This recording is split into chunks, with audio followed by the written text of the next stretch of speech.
السلام علیکم ورحمۃ اللہ وبرکاتہ۔ تمام دوستوں کے لیے دعا۔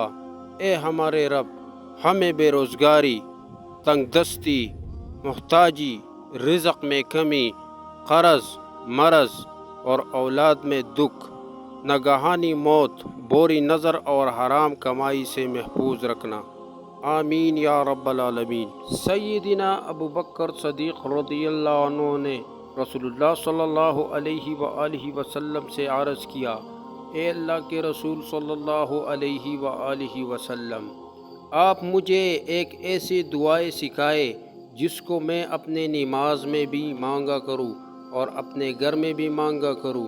رسول اللہ صلی اللہ علیہ وآلہ وسلم نے فرمایا، یہ کہا کرو، اللہم انی ظلمت نفسی ظلما کثیرا ولا یغفر الذنوب الا انت فاغفر لی مغفرۃ من عندک وارحمنی انک انت الغفور الرحیم۔